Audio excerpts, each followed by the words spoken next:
we're going through it as Tigers fans. It has not been an easy season, and it was, a bow tied on it this weekend with the Royals in town. It was just a brutal, brutal series. Tigers ended up losing 2 of 3.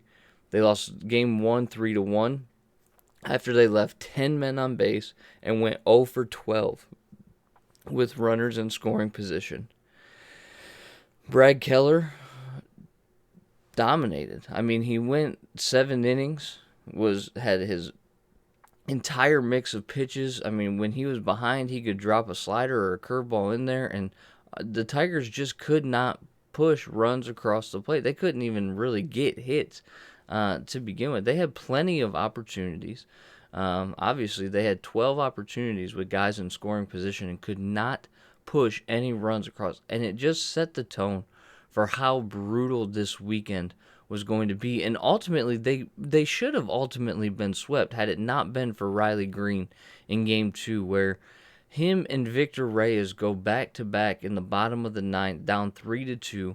They end up winning the game 4-3, but when you think about that game and the just fantastic ending to it, I mean, I don't want to take away from Reilly Green and what he did. It was, I mean, that he scored 3 of our 4 runs that day.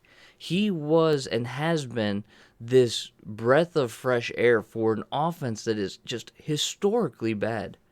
But yet we get to watch Reilly Green. So I want to kind of remind us of the fact that we're getting to see one of the best players, young players, coming up. He's a number 2 overall prospect in baseball, and he's playing like the number 2 overall prospect in baseball. The problem is he's surrounded by a bunch of guys that have just struggled. So had it not been for Reilly Green and his heroics, the Tigers should have been swept this weekend. The offense did enough on Saturday to stay in the game. Thankfully, the bullpen kept them in the game. Bo Brisky, he did compete and go a little bit deeper, but struggled. I mean, it wasn't easy. But the Tigers did win. Got their 30th win on the season. Won 4-3 on a mammoth walk-off shot. I mean, 430 to dead center for Reilly Green. And you're kind of starting to see that pop jump into his bat a little bit, getting more comfortable in that leadoff position, really. I mean, there's no reason he should not be hitting leadoff for the rest of the season. Well, then that moved us into Sunday, where Brady Singer was dealing. He only went 4 2/3, which is insane for how good he looked. But the Tigers did get to him a little bit in the 5th inning. He only went 4 2/3, but had 9 strikeouts in those 4 2/3, and it's just insane. Tarek Skubal did not match the quality that Brady Singer was dealing on Sunday.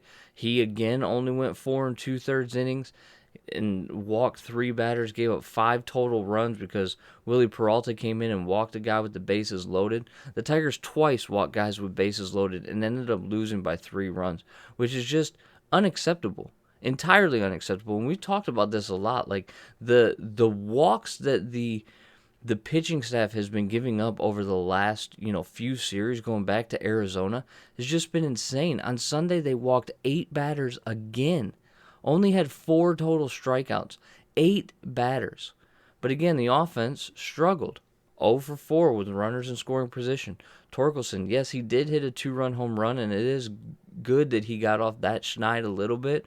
He is hitting the ball a lot harder, but he did ground into 2 double plays. One of them on a first pitch, second one on the second pitch of the at-bat. Just crazy the opportunities that the Tigers are wasting. So ultimately, the Tigers are 30-47 on the season going into their next series.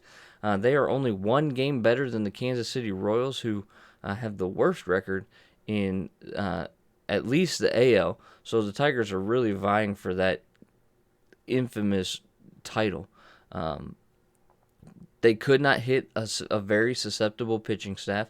They could not get to a very susceptible bullpen, and they just looked lost. I mean, look, I don't want to take away from what Brady Singer did in those 4 2/3 innings. He had those guys off balance. He had them guessing. I mean, when guys are seeing that 2-seam fastball on the inside corner and diving out of the way, and it comes back over the corner of the plate, and they're just walking back to the dugout because they know they got fooled, you know he is having a good day. So I don't want to take away from him, but the Tigers just could not hit the ball. And this is after coming out of San Francisco, where they had a really good offensive series. Same thing in Arizona.